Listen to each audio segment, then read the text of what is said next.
This is a Huddle Sports Network broadcast. You can find us on Roku TV, Amazon Fire TV, Facebook, and of course YouTube. Get all your NFL news here first. Oh, I love that intro, man. What's up? What's up? Back again, MMAniacs podcast. Dude, I love that intro song. Shout out Bill the Packer fan. Perfect, dude. Yeah, so just back again off my deathbed. I had this weird thing that it's been going around my town. On Saturday night, my kids were out shopping for a Father's Day gift for me, and all of a sudden I just came down with this fever, dude, and I was like laying on my couch watching Netflix, drinking water like it was going out of style, dude. And dude, it was fucked for the last couple days. And today I finally was able to go back and train. I missed Monday, but today I was able to go train, so I'm feeling good about that. And yeah, dude, so it's nice to be back. Nice to be feeling somewhat normal again. Joined as always by Bare Knuckle Ken. What's going on, buddy? Oh, not too much. Oh, I had watched some of those highlights there from Josh Emmett, like you had talked about. Yeah. Holy fucking shit, dude. You see what he did to Bryce Mitchell, dude? He's got power in both hands and from multiple different fucking punches. That dude's an animal. Yeah, dude's an animal. His wrestling game leaves something to be desired, but when you got power like that, why wrestle? You know what I mean? Like, bro, if I touch you, you're going to sleep. So, you know, it's the old puncher, it's the old boxer versus puncher thing. It's the old Mike Tyson adage, you know. It's like, if you're gonna beat me, if you're gonna decision me, you're gonna have to be perfect for 15 minutes. Because all it takes is one little misstep, one little shuffle in your footwork, and you're going to sleep. So, oh yeah, and with how much power he's got in those hands, those punches don't even have to land clean. You're still taking a fucking even grazes can shake you up, dude. Yeah, and when he does land, holy shit! It's not just I'm gonna go down. It's lights out, convulsing on the ground type of power. Yeah, dude. So you did see what he did to Bryce Mitchell. He had him doing the tuna, bro, like just convulsing, dude. Like people were genuinely scared, like that he killed the dude in the ring. You know, dude. I'm used to watching guys get knocked out and doing the fucking stanky leg, but damn, that was a whole nother level of it. Yeah, dude. Yeah, Josh Emmett, he's a fucking killer, man. And so, like I said, man, like I'm not so sure the UFC wants to throw O'Malley in the cage with Emmett, even though it's a tailor-made fight for him, right? Like because Emmett's gonna stand up and strike with him, but there's a whole lot. How long are you gonna be able to stand and strike with him? There's a whole lot of danger there, bro. Like, I don't know. I get what you say after watching that it would be a good match for O'Malley to a degree because him having that sniper style, it leads him to not leaving himself in there too long to get hit with one of those blows. And he is a relatively smart fighter that he's not going to take unnecessary risks. So I wouldn't mind seeing it, but I'd be betting heavily on Emmett at that point. See, I wouldn't necessarily bet on Emmett. Like I like Sean's chances, but my thing is, I would if I was a Sean fan, when I'm watching that fight, I'm nervous the whole time. You know what I'm saying? Like it's one of those like where you're just like it's like your team is winning the game or you know what I mean? And you just got to hold on for the last 30 seconds, you know, and the other team is driving and you're like, oh God, you know, like just keep them out of the end zone, dude. Like that's would be my feeling if I was a huge Sean fan is like, I would just be nervous the whole time because all it takes is one shot to change the entire fight. to end the fight. And so I don't know if that's necessarily what the UFC wants to do with Sean. They're trying, they obviously like O'Malley. They want to build him into a star. He is a star at this point. But the losses to Merab have taken off a little bit of his luster. They've shown, and the thing is like, I thought even in the last loss was very dominant, but Sean did show improved takedown defense. And so I thought, he did well in that aspect. So I don't think it's a huge knock to his luster, but I do think the time to move up is now, because I just saw he had posted something about, I would have to go on a pretty incredible streak to get another shot at Merab. And he's like, I feel like I can beat Merab, and I know he can beat me. So the world knows he can beat you. Yeah, but he said it. But I feel deep down like I can beat Merab, and it's like I don't. I think Merab showed. Like he said at the end of that fight, Merab is a motherfucker. Yeah, that's why I said I don't believe Sean can beat Merab. I think his chance to beat him was this last time. If he was really going to show the improvements that were necessary, it's just Merab's a different animal, and that's okay, man. There's always going to be one guy that just, for whatever reason, has your number. You can't beat him. It happens to the best of them, dude. Sometimes it's not even a guy that's even anywhere near the same caliber of fighter. It's just for some reason that guy's got styles make fights, man. Yep. Look at Chris Weidman and Anderson Silva. Like Anderson Silva was doing the same thing that he always did. Like he was fucking around, moving his head, and he got caught. And then they go into the rematch, and Anderson Silva's dead serious. He kicks his leg and ends up breaking his own fucking leg. I mean, it's a freak accident, so it's like it's hard to say like, well, Weidman had his number, but the truth is, it's like he never got that win back, and it's like to this day, Weidman holds 2 victories over him. So to me, it's like Weidman had his number. Like Weidman was just that guy. He was the kryptonite, and Weidman went on to have a wildly mediocre career after that. Like. And that's not to shit on Weidman, because Weidman was a very talented fighter. I just feel like he never realized his full potential. That Anderson Silva getting 2 wins over the middleweight GOAT and arguably the GOAT up until that point, like that should have skyrocketed him into the stratosphere, But then he turns around and loses to Luke Rockhold in embarrassing fashion. And then from that point on, he was kind of a 500 fighter. It's like win one, lose one, win one, lose one. And so it's perfect. It's the perfect example of what you're talking about the guy may not be the most talented guy in the world. He's just the perfect foil for you, And I think Merab is just the perfect foil for Sean, although Merab is insanely talented. I was going to say, I think Merab's the perfect foil to a lot of fighters. Yeah, I agree. And that's kind of where I'm going with this is that, Merab is just, there are some guys who are just on another level, and they're the guys that go on dominant runs. Look at Demetrius Johnson. I mean, the guy had 12 straight title defenses at flyweight. Nobody could beat him. And then all of a sudden, Henry Cejudo, who had already lost to DJ by a knee to the body, got TKO'd. Then he comes in, he wrestle fucks him and gets a really close split decision, and he ends up going on to be Triple C, right? Like he ends up going up, taking the bantamweight title.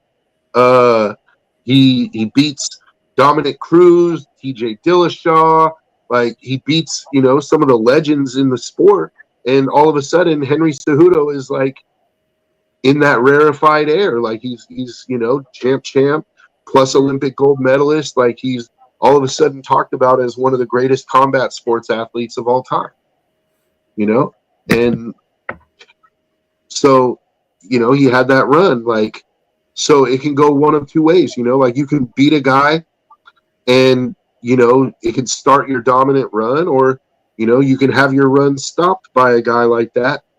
I mean, look at GSP and Matt Serra, right? Matt Serra won the title from GSP. GSP comes back, dog walked him in the second one, right? Gets his title back. And Matt Serra, I mean, I'm not going to shit on Matt Serra. I was going to make a joke.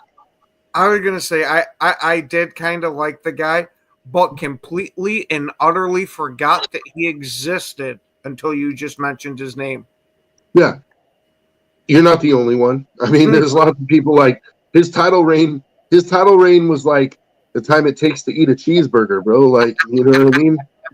It's like, so, you know, GSP came back, took the belt, but to this day, like, Matt Serra is one of only two people who can say, I beat the GOAT. I beat GSP, and didn't just beat him, I TKO'd him. Like, I knocked him out. Like, Serra will forever have that feather in his cap, dude. You know? And Matt Hughes was the other one. Although Matt Hughes doesn't really have to just hang his hat on the GSP win. I was going to say. Hughes has plenty of other legitimate wins to hang his hat on. Right? You want to talk about a hell of a wrestler.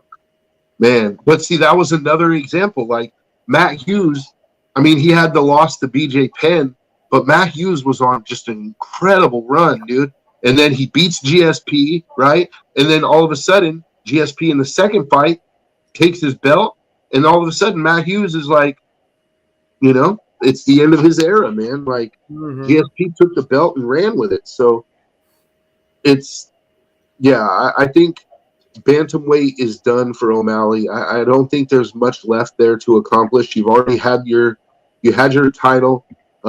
You know, unfortunately, Merab was your first challenger, and you know, it doesn't look like it's going to get any better for you because I don't think Merab's losing the belt anytime soon.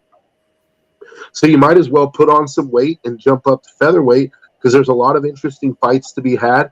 And I mean, honestly, would you want to see Volkanovski versus O'Malley? Because I sure would. No, I was going to say I definitely wouldn't be against that fight. You know, I think that fight is interesting for a lot of reasons. Like, and of course, you know, I'm not saying to Sean to go up and get an immediate title shot. I want to see him go fight his way up through the contenders. You know, I like I said, I'd like to see him start with a top 10 guy.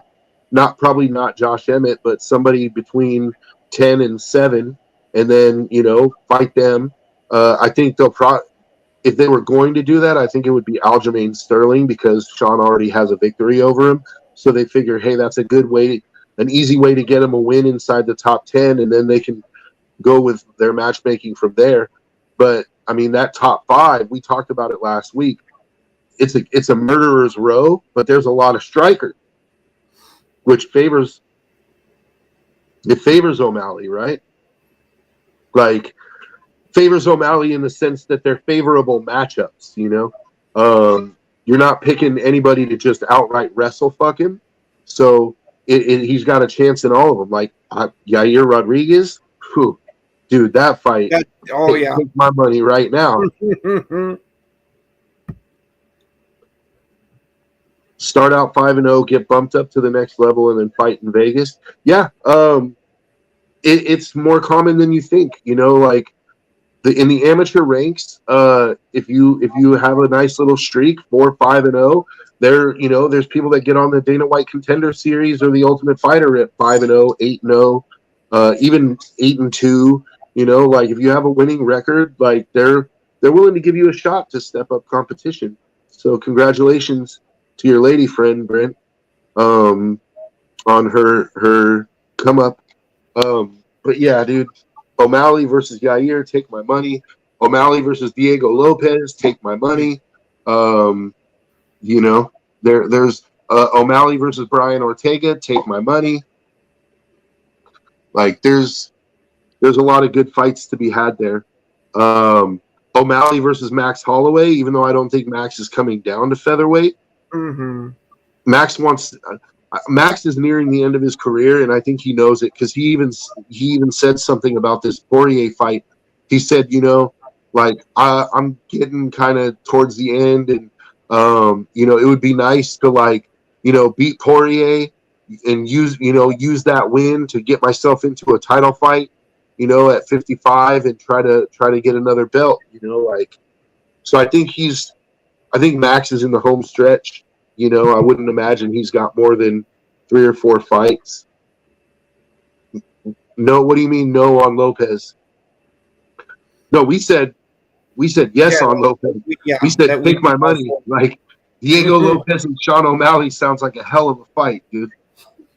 Because Diego's got that warrior spirit, like he got dog walked by Volkanovski because of his speed. So he could have problems with Sean's footwork and his speed, his technical striking. But Diego's a dog. And so, he's not going to quit. So, and Diego's very technically skilled as well. He's just, he's going to be, his disadvantage is going to be in the speed department with Sean. And we're not guaranteed. The thing is we talk about O'Malley, but we're talking about bantamweight O'Malley, where his power is pretty good, but there's no guarantee that power carries up to featherweight. That's the thing, is like when you go up a whole nother weight class, sometimes the power doesn't carry with you, because guys are bigger, they got more weight, they can take a better punch, so there's no guarantee that O'Malley's knockout power will travel. I was going to say, and depending on how O'Malley bumps up in weight there, if he adds a lot of muscle, I think that would be good for him. And that might actually allow him to have a bit more of a devastating punch. Because, he does have good power, but it's not like, oh, my God, or to where you're fearing it. You respect it, but it's not to where it strikes fear. Yeah, I know. I'd like to see him add more muscle to maybe you can get some of that fear in. Yeah, no, I agree. He's going to have to put on some muscle to go up to featherweight. But I also think Sean's power, a lot of it comes from precision. A lot of it comes from accuracy. It's not so much that he has just crazy knockout power. It's that he's just an absolute sniper, and he puts it right there on the exact place it needs to be with speed. It reminds me a lot of Conor McGregor. McGregor has a great left hand, but he caught Dustin quite a few times in their fight, like the one where Dustin beat him, but he didn't break his leg, the one where Dustin knocked him out. He caught Dustin a few times with that left hand, and he didn't knock Dustin out. He didn't even wobble him, because he didn't hit it on the right spot. Like McGregor has power, but it's not some crazy power. It's like you said, precision beats power, timing beats speed. Yeah, that's what I was about to bring up too. Is how good of a timing fighter that he was. Yeah, I think O'Malley is very similar in that regard. Like it's the timing and the precision. So that's a skill that doesn't go away. Like the timing does. But the precision, that sharpness, that punch accuracy, eventually the timing does go away, though. Your reflex is slow and everything. Oh,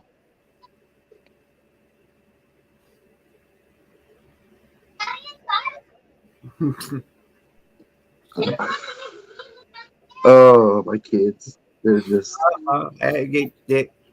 We expect it. I'm gonna have to go put them in an arm bar or something, dude. Make sure you set the camera up in the corner so we can do a little tutorial while you're doing it. Yeah, I'll do. Well, we can do our breakdown. I'll just use my kids as the crash dummies.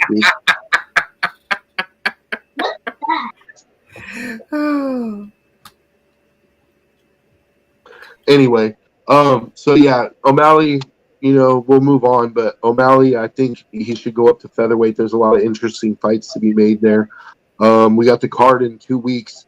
The International Fight Week card is going to be interesting, right? We got Charles and Islam not Charles and Islam, Charles and Topuria, excuse me. There you go. At 55. Then we got Kai Kara France and Pantoja, which is going to be an interesting fight. Kai Kara France is an excellent kickboxer, striker, but Pantoja, he's an animal. Like he can take a punch, he wrestles, He's not afraid to mix it up and strike. It's. I think the odds are in favor of Pantoja, I would imagine, because he's just more well rounded. So it's Kai Kara France is gonna have to finish him. He's gonna have to knock him out, which it's possible he could do, but I don't know. I'm favoring Pantoja in that fight. I was gonna say the odds are relatively close. You got Kai Kara France at plus 215, and Pantoja is at minus 265. Yeah, he's a solid favorite, but not anything. Yeah, it's not Kayla Harrison, Juliana Pena numbers. So, but yeah, I think people are expecting Pantoja to probably wrestle him and win. What are the odds right now on the Topuria fight? Is Oliveira is plus 330, and Ilia Topuria is minus 425. Ooh, wow. Yeah, I was gonna say I favor Ilia in that fight because I was gonna say anybody watching the show knows that I'm a huge fan of his. But Charles Oliveira, he's a live dog because you never know exactly when the hell he's gonna pull one of his submissions and either be your backpack or be hanging off your neck. Yeah, it's insane to me that the odds are that wide, considering Charles is so well rounded. Like, he doesn't have the punching power that Ilia has, obviously, but Charles can box. Charles can, he can fight. He can stand up. And his jiu-jitsu is just. Well, he's the number one finisher in the history of the UFC, so that goes to say something for him. That's crazy to me that the odds are that wide, but I get it. People are in love with the power. But I think Charles is going to make that a much closer fight than what Vegas thinks is going to happen. I think Charles can make it a fight. We'll see. I mean, I've been wrong before. Maybe Ilya just goes out and blows his doors. I don't know. But I sure hope not. I want to be entertained. Yeah. I'm expecting and pulling for Ilya to win, but I don't want it to be 20 seconds into the fight, he lands one clean hit and the fight's over. Yeah. Yeah, me neither. I'd like to see Charles put up a valiant fight. And, I wouldn't mind seeing Charles win. I don't know if he's going to, but I wouldn't mind seeing it, is all I'm saying. So, yeah, we got that one. And then the July card is the Dustin Poirier, the BMF card, right? I'm pretty sure it is. Hold on 1/2 second. Yeah, Dustin Poirier and Max Holloway. And then what's the other fight on that? Robert Valentin and Gutierrez. Abeta is his first name. I'm guessing that's how you pronounce it. Uh-huh. That's the co-main event? Yep. What? Those are the only two fights they have on the card yet. Really? Interesting. Yeah, they have the prelims and early prelims scheduled, but all I'm seeing for the main card is just the two. Huh. Okay, and then the card after that in August is Dricus and Hamzat, right? Yeah, and that one's filled right out. So what's that card look like? You got Michael Page versus Cannonier. Oh, okay. So that's going to be a good stand-up fight. Oh, God. Why the hell do they got to have such weird freaking names?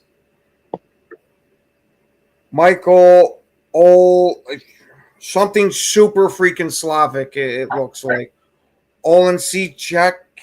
I couldn't even begin. It looks like just a bunch of random letters thrown on a screen. And Gerald Mearshart. Mearshart. Okay. Yeah, isn't he Dutch? Mearshart. He might be. I think he's a Dutch kickboxer, dude. Let's see. I think Mearshart is I think he's Dutch, or at least I think he trains in Holland. That's what it's got to be, because he's American. Yeah, maybe he trains in Holland or something. I thought he was the Dutch kickboxer. I thought he was a Dutch kickboxer, but he's American. What's his gym? Where does he train?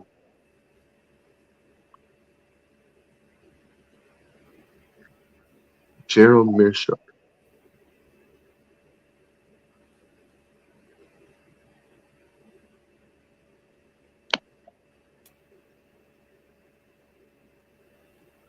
He was originally with Rofu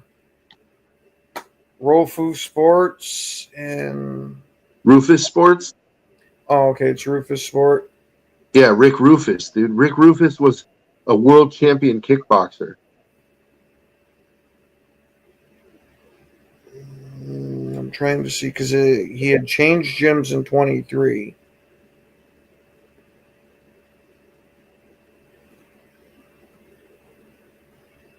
Okay. He is trading at Kill Cliff. And I don't know where that is, but it's Henry Hooft. Oh, Henry Hooft. Yeah. Dude, so Henry Hooft is a world famous striking coach. But he trained with Rick Rufus, dude, at Rufus Sport. That's why I was saying he was a kickboxer, because Rick Rufus, his name was Rick the Jet Rufus. He was a world champion kickboxer in the 80s and 90s, just an absolute badass. And so I think that's where I got that.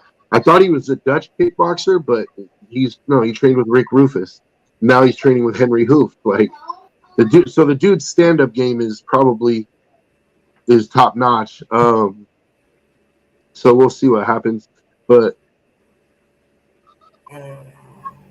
yeah. Oh, I don't know.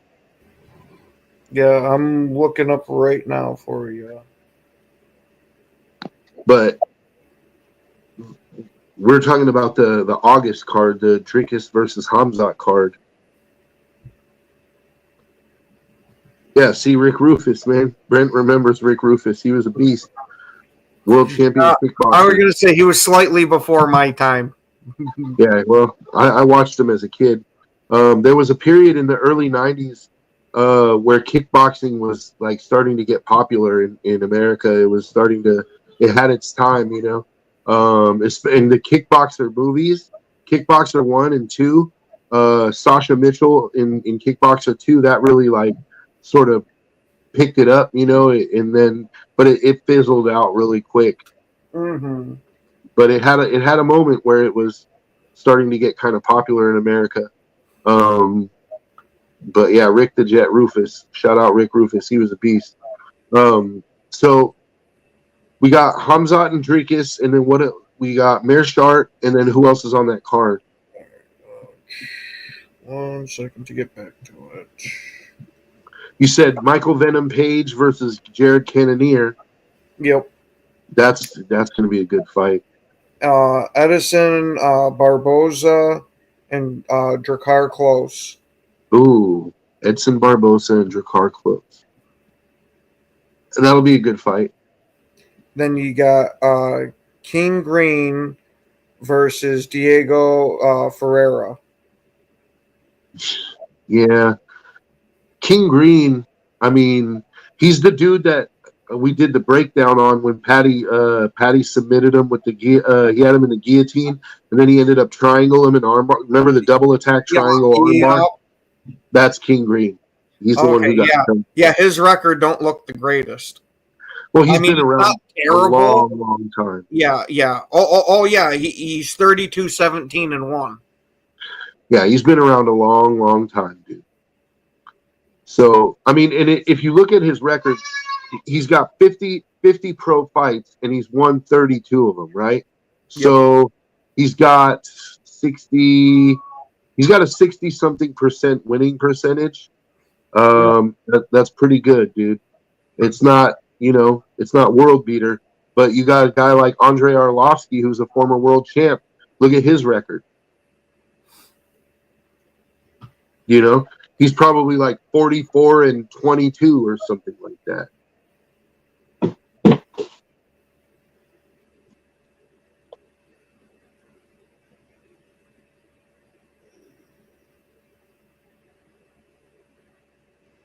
Yeah, he's 34-24.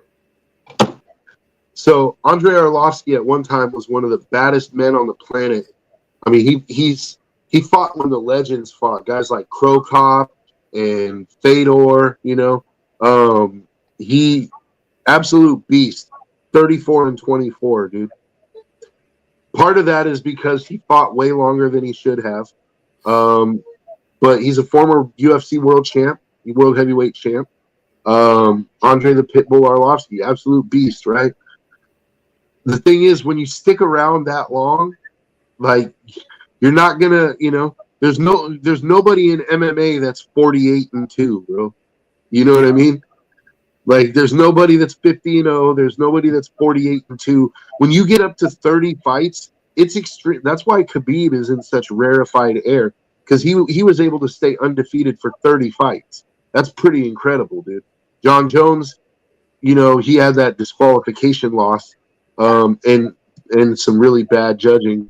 But he's been able to stay undefeated, quote unquote, for probably close to 30 fights. What's his record, like 25 or 23-1? For who? John Jones. Okay.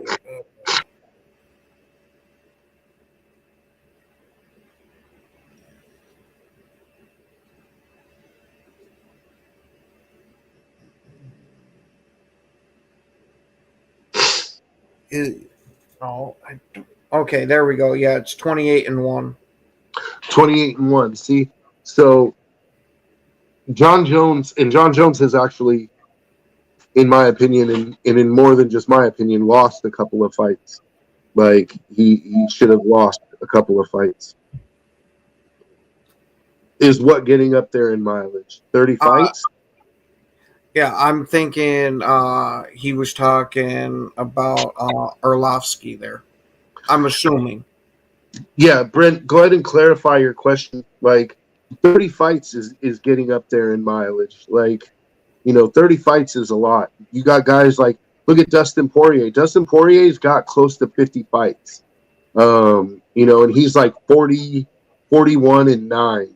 And so you have these jerk off fans. They really annoy me, dude. You have guys that'll be like 41-9. What a fucking bum, right? 9 losses. Like, they shit on guys like Nate Diaz, who's like 22-12 or 22-13, right?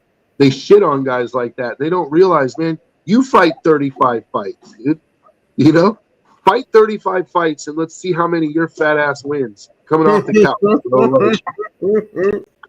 Like, the margin for error in the UFC is so small, because there's just everybody is a high level athlete. Lots of them are on steroids. Like, they're all technically skilled in one way or another.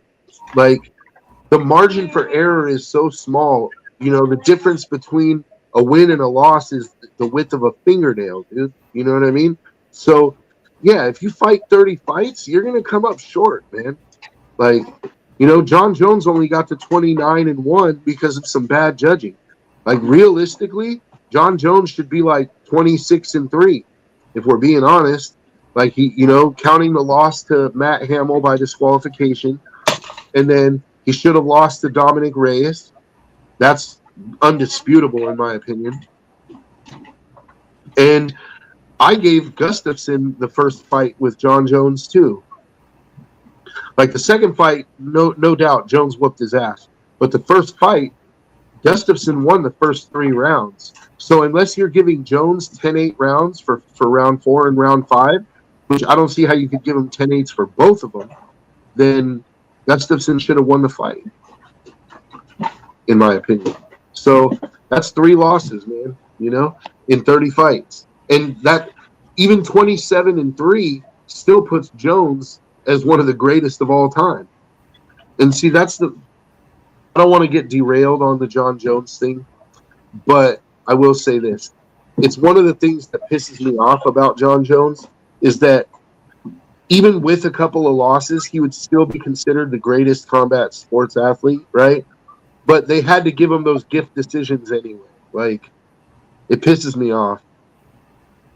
Look at GSP. Yeah, I agree. 41-9 is a great record. That's an over 80% winning percentage. Just to clarify, though, Poirier's official record is 30-9.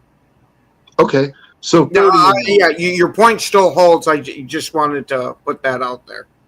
Yeah, he's got 40 fights. This is his 40th fight. 30-9, so he's got. Let's figure that out. Divided by 40. I don't know what the winning percentage on that is, but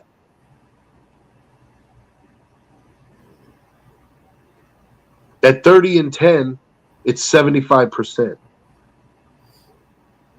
So he's got an over 75% winning percentage in the UFC. Or for his career, let's say. There's not a professional sports team that has a 75% winning percentage.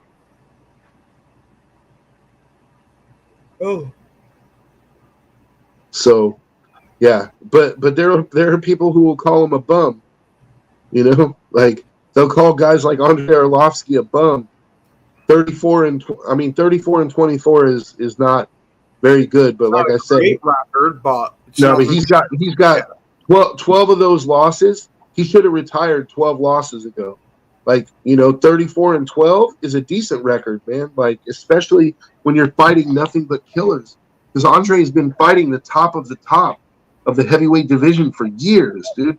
He's been fighting the Crow Cops, the Gonzagas, the Tim Sylvias, he's been fighting the killers, bro.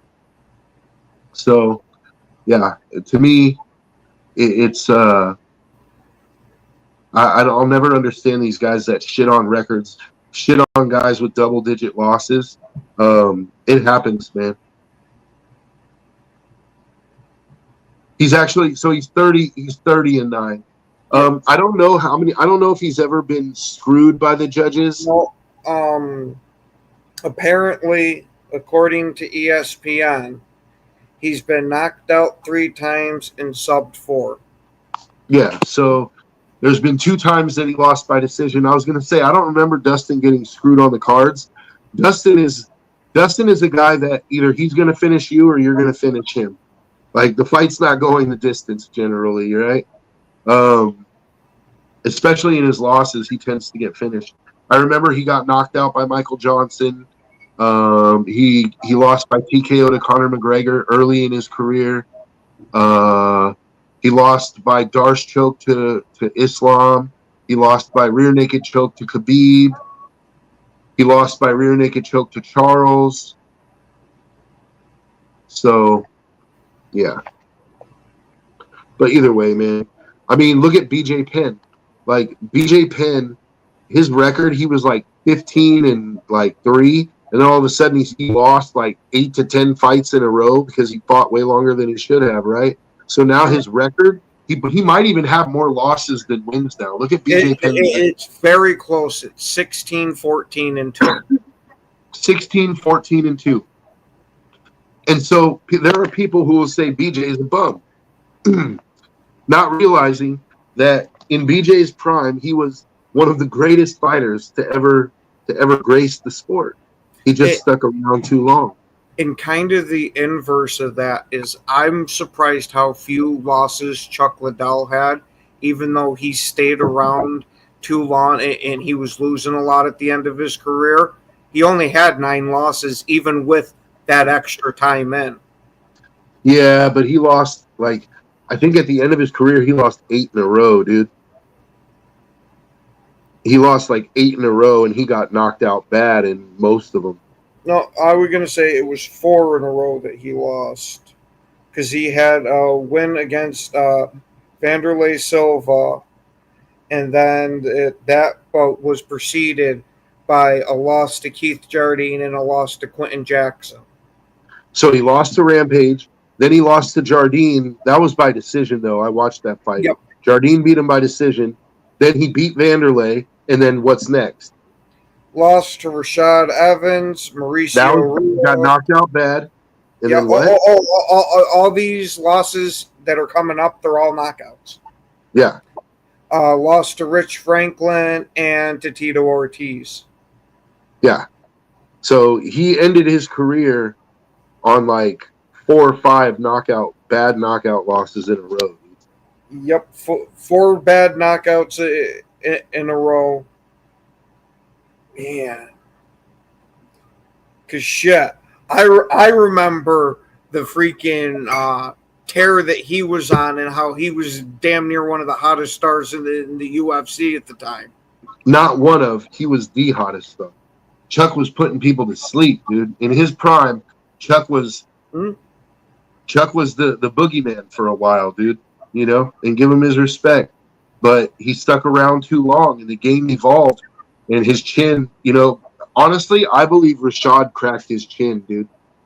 Like, just up to that point, Chuck could take a punch.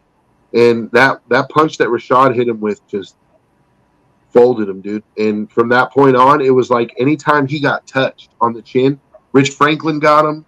And Franklin had power, but like that, if you watch that fight, the Rich Franklin fight, Chuck broke Rich's arm. He broke his left arm with a kick. Rich blocked a high kick, and it broke his left arm. And then Chuck like rushed him and was like throwing punches. And as he came in, Rich turned like this and hit him with a real close inside right hand, and just Chuck went to sleep. The punch wasn't. Yeah, it wasn't. Like it was. That's my point. It's like I think Rashad. I don't know if he was punch drunk, but I think Rashad cracked his chin, and once your chin is cracked, it doesn't heal, man. It's from that point on, you become chinny, dude. Where anytime your chin gets touched, you're doing the baby deer, you know, you're doing the Bambi. So that's it happens to the greatest, man. You know? But yeah, so I'm counting the days to that Dricus Hamzat fight, because that's, to me, that's gonna be fight of the year, dude. Like, I just don't see any way that it won't be. Because Dricus can fight, man. Like, he can punch, and he can wrestle too. And that's the thing, is like, you know, I don't know. I don't think he can wrestle as good as Hamzat. I really don't think so. I think Hamzat is literally going to run across the ring and try to bowjack him, dude. Just try to just double leg him right off the gate. But if Hamzat can't take him down right away, it's going to make for a very interesting fight. But can you imagine if Hamzat just runs across the ring, takes him down in the first minute of the fight, and just absolutely dominates him? It would definitely be surprising. Would it, though? Look at how he did Rob Whittaker, dude. Mm-hmm. How are we going to say? Duplessis there is such a hell of a fighter. I'd just still be surprised that it went that quickly. Not trying to take anything away from Hamzat. It's just, from what I've seen from Duplessis, dude's a fucking animal. Yeah, and look, don't get me wrong. Like, I'm not trying to say that Duplessis isn't an animal. In fact, I'm really hoping that that's going to be the fight of the year. I'm not even saying that I expect Hamzat to just dominate him. I'm not saying that that's what I expect. I'm saying if Hamzat runs across the ring and takes him down and just dominates him, I would not be surprised. Like, I would not be shocked by it. Like, because Hamzat is just that dominating of a grappler. But I hope that I honestly don't want that to happen. I want them to stand and bang a little bit. I want to see like them have to dig deep and go into that third, fourth round. Like I want to see a good fucking fight. Like I want to see Hamzat get touched by Drinkus's power and have to face some adversity and come back from it, like he did in the Gilbert Burns fight. Like I want to see that. I want to see that, dude. That fight is. I've been waiting for that fight for a long time. You and me both, right?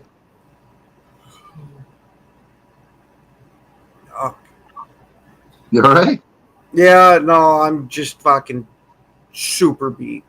It's been a long few days. So what? Do some talking here. What do you think about that fight? That Drinkus Hamzat fight? I think it'll be a damn good fight. I don't know if I'm gonna call it a fight of the year candidate, but just because personally I think that this Ilya and Oliveira fight is going to be the fight of the year. Do you? Yeah. I wouldn't be surprised if that one ends up standing for a decent amount, but ends up becoming a jiu-jitsu war between them, and we're seeing it go back and forth a bit. From your lips to God's ears, bro. Like, I really hope Ilya tries to make it a jiu-jitsu fight with Charles. I really do. I didn't say that Ilya was going to make it the jiu-jitsu fight. I just think there's going to be a jiu-jitsu fight in there because of how good Oliveira is at it, and Ilya is pretty good himself, not at the level of Charles, but yeah, I hope so, because that favors Charles. That goes right into Charles's wheelhouse, dude. I also think that the Poirier Holloway fight could be a fight of the year candidate. That BMF title fight is. Bro, neither one of those guys are looking to wrestle, bro. Yeah. Like, Dustin's last fight, he's going to want to stand and bang. And Max, this is one thing I love about Max Holloway. He's defending the BMF title, so he's like, I'm going to defend it in the manner that it's, that it should be defended. Like, I'm gonna stand and bang. Like, I just feel like that's going to be Max's mentality is. The BMF title is for guys who want to sit there and bang. So I think that's what's going to happen. I think Dustin and Max are going to bang, dude, and whatever happens, happens. That'd be what I'd expect for that fight too. I just want to see is Max going to have that same mentality that he had with Justin Gaethje in there. Granted, I know Gaethje was compromised, but I want to see it. Is it going to be, you're going to stand in pain, but are you going to dance around the cage? Or is this going to be a fight right in the center of the cage for damn near the whole fight? No, I don't think they're going to point to the middle of the octagon for the whole fight. They might do it at the end. If it's round 5 and there's 15 seconds left, I could see Max saying, "Come on, let's finish your career right here," and Dustin being willing to take it on. Like, okay, let's fucking do it, And we might get a highlight finish, but I don't think that fight's going 5 rounds. To be honest with you, like the way that they're gonna fight it, I don't see it going 5 rounds. Now, I probably already know the answer to this, but who are you taking in that fight? Look, I really, really like Max. I think Max is a great fighter. I respect his heart, and not just his heart, but I respect his technical boxing skills. And even more than that, I respect him as a man. Like, Max is a very good representative of the sport. He's respectful to all of his opponents.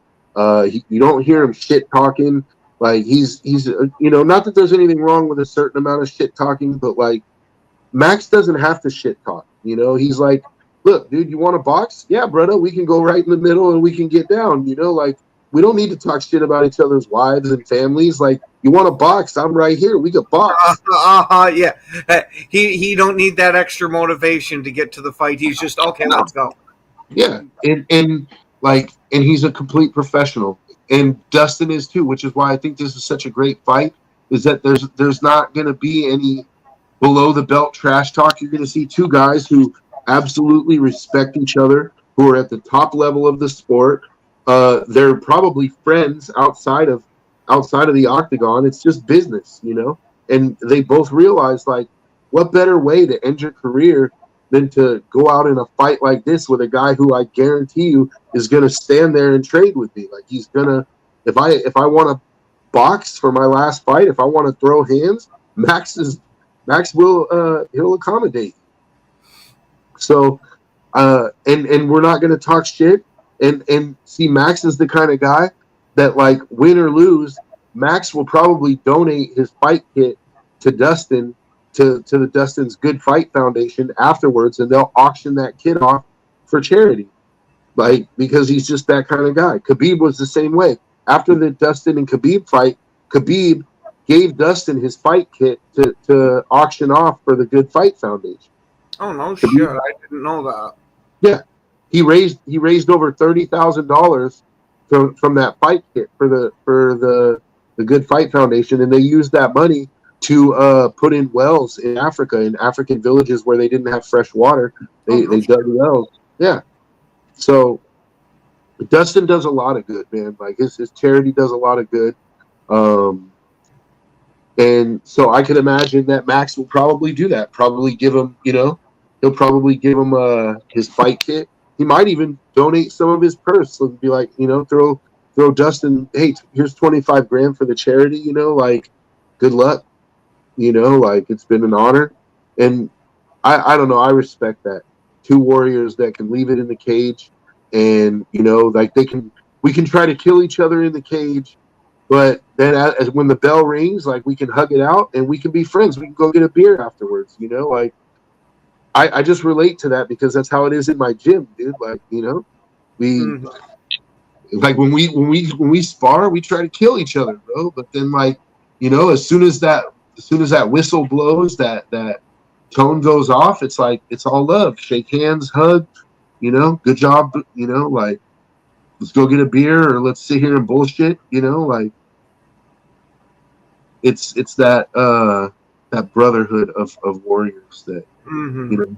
You know who, speaking of all of that, it surprised me because I never really watched any of the post-fight interviews of them or any like standalone interviews. But I was surprised that Merab is as nice of a guy that he is. Oh, yeah, I wasn't surprised. Merab just seems like a really cool dude, man. I just figured he'd have a bit more of an edge to him when he talked, just for the style of fighter that like he is. Like, an intensity to him. Yeah. That's the better word, is the intensity than edge. But this dude, you can't help but like the guy once you hear him start talking. Yeah, he's the kind of guy you'd want to have a beer with, like, you know. And he'd probably be the life of the party, dude. He'd probably put that furry hat on after a couple beers and start dancing, dude. Like, you know what I mean? He just seems like that guy, dude. I was gonna say I could see it. I could see it too, bro. Like, in fact, I would probably invite Merab for that reason. Like, give this man the whiskey and the furry hat. Let's get the party started, dude. You know what I mean? Like, yeah, dude. Merab seems like he'd be a fun guy to hang out with. Hey, you know what? That's a good little topic here. Let's finish the show on this. If you could hang out or have a beer, whatever, with any UFC fighter, current or we'll do current fighter, and then we'll do all-time fighter. Okay. I'm gonna go with my all-time first because you're gonna have to give me a second on current, and this one's gonna be a bit out there, but you'll understand. is I would love to sit there and have a beer with Frank Shamrock and try to figure out exactly what the hell went up with him, the UFC, and Dana White fully. Well, from what he hasn't said in interviews. Okay. Yeah, I mean, Frank Shamrock's an absolute legend in the sport, so no problem there. And what about current fighter?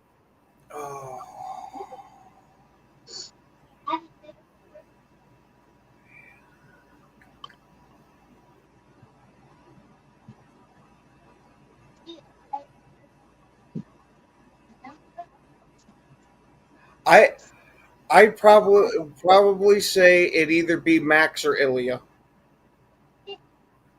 Both solid choices. Mm-hmm. Just because I want to hear from their perspective on how certain fights that they had went. Like I'd love to know from Max just exactly what was running through his mind during that Gaethje BMF fight. Like when he felt his heel crack that nose and seen it spraying all over, did you already think that, well, damn, I've damn near won? Yeah. Yeah, I mean, Max he would definitely be on my list. He would be on my list of guys. I'm going to go for all time. See, it's kind of weird because my favorite fighter of all time is GSP. But I don't know how much fun GSP would be to have a beer with. Like, yeah. Like he might be really cool, but he's such a nice guy. Like I wouldn't want to have a beer with him. I don't drink beer anyway. I don't drink, but like I would like to hang out with him and talk to him about martial arts and stuff and about that kind of thing. But if I was looking to like have fun, I'd probably want to hang out with somebody like I would say Nick Diaz. That's exactly what I was just thinking as you were talking like that. Yeah, because me and Nick Diaz would get into some shit, dude. Like we would go down to a bar, and Nick, I could have just imagined Nick would be like, see some dude mean mugging, and he'd be like, "What the fuck are you looking at?" Like, And the next thing you know, it's like we're fighting 10 dudes in the parking lot, like, getting our fucking ass beat, and getting ours in too, but getting our ass beat. And then after the fight, it's like, Nick's like, fuck it, shit happens. You know what I mean? Like that's I could see that happening. That's it. Give me a bottle of something 100 proof and let's go with the fucking axe murderer. Yeah. Oh, with Vanderlei? I don't know. Vanderlei's pretty intense for me, bro. He might turn his aggression on used you. To drinking with some intense motherfuckers. I'm just gonna sit back and watch somebody fucking start to even just vaguely look in his direction. No, but see, Vanderlei strikes me as the kind of guy that, like, if there's nobody else to fight, he'll turn his attention on you. You know what I mean? Like, I'm not looking for that. Like, if we're going to be friends, we're going to be friends. And then for a modern fighter, for like a current fighter, I would say I got to go with my boy Dustin Poirier just because I really respect him, or Paddy Pimblett, because I think Paddy would be a fucking blast to hang out with, dude. He would be sitting there calling everybody, you sausage, like talking all this shit, like, talking that Irish brogue fucking smack talk, dude. That shit would be hilarious. Oh, there you go, Brett. Yeah. But unfortunately, we have hit that time. We want to thank everybody for watching. Thank you for taking your time to comment, Brent. And we will see you again next Wednesday at 2 Central for another episode of the MMAniacs podcast. Have yourselves a wonderful rest of your day.